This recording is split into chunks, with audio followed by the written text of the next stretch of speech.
Bonjour les amis, ça y est, Barnier, il a fait son grand discours de politique générale. Alors je vais reprendre une formule que j'emprunte à Éric Zemmour, donc qui avait été un peu cruel à la suite du livre du général Villiers, pas Philippe, le frère.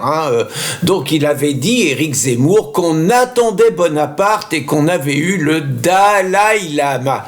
C'est à peu près ça avec le discours de Barnier, que je vais appeler le grand méchant mou à présent. Je trouve que ce surnom lui va à merveille, parce que on attendait, on sait jamais, faut reconnaître que Bruno Retailleau, le nouveau ministre de l'Intérieur, avait agréablement surpris tout le monde par des déclarations choc sur l'immigration, sur des référendums possibles là-dessus, sur la protection des Français, sur les accords avec l'Algérie, et surtout il avait mis le feu aux poudres en disant que pour lui l'état de droit c'était pas quelque chose de sacré et d'intangible, mais que ce qui comptait c'était la souveraineté du peuple français. Et là naturellement tout le monde lui était tombé dessus, oubliant juste la dernière phrase qui est déterminante et disant que Retailleau il remettait en cause la liberté, la République, la fraternité, l'égalité, la démocratie, les droits de l'homme. C'était presque un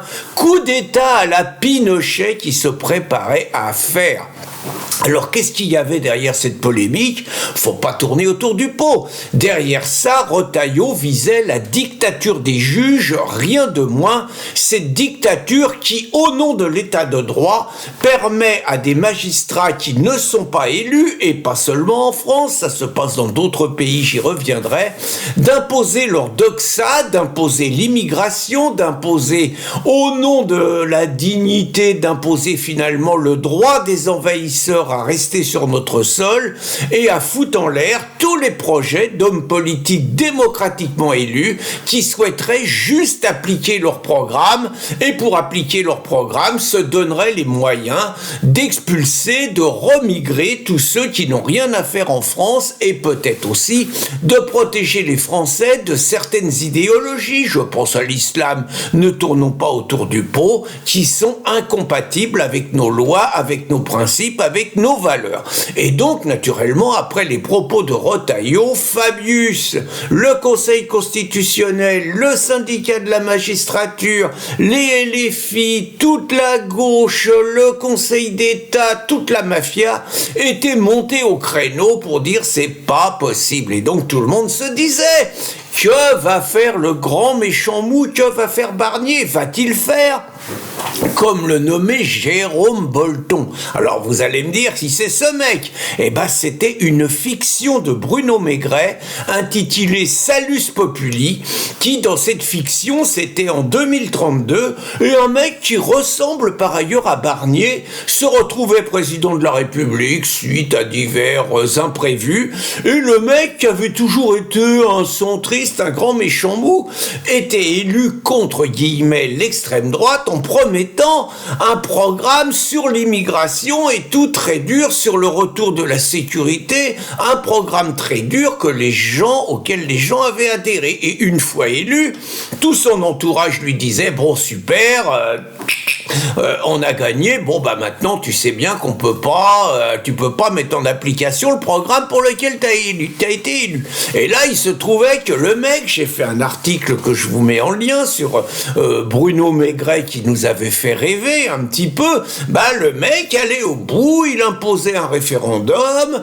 le référendum lui donnait les pouvoirs sur le Conseil constitutionnel, il changeait quelques articles de la Constitution en disant que le président de la République était souverain face au Conseil constitutionnel, et donc finalement en 5 ans il imposait tous les changements qu'on voulait. Donc le grand méchant mou, disais-je donc, allait donc nous faire du Jérôme Bolton.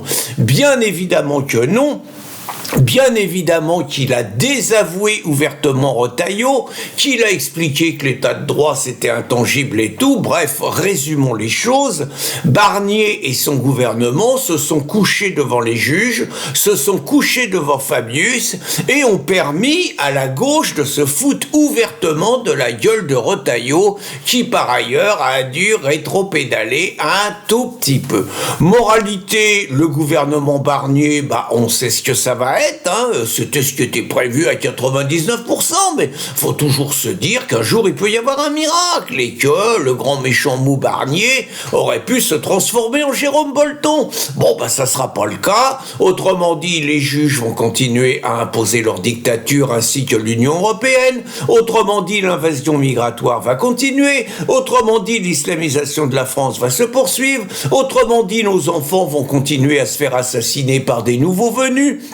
Autrement dit, toute velléité de changement de loi sera recensée, sera retoquée par le Conseil constitutionnel, et autrement dit, ce gouvernement sera un gouvernement d'impuissants, comme l'ont été tous les autres gouvernements qui apparemment n'étaient pas trop dérangés d'être impuissants et de subir la dictature des juges. Donc, Fabius a gagné, Retailleau a perdu. Conclusion, je veux bien admettre qu'il faut pas censurer tout de suite Barnier, mais en tout cas, on aurait du mal à comprendre que, et c'est un petit clin d'œil au Rassemblement national, que Barnier puisse être préservé si longtemps, lui qui, faut pas tourner autour du pot, outre cette impuissance, va nous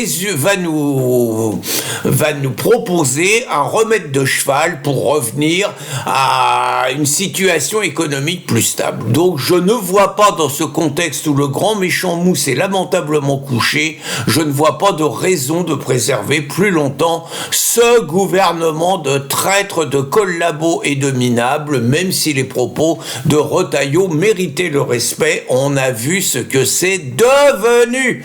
Bonne journée à tous les amis.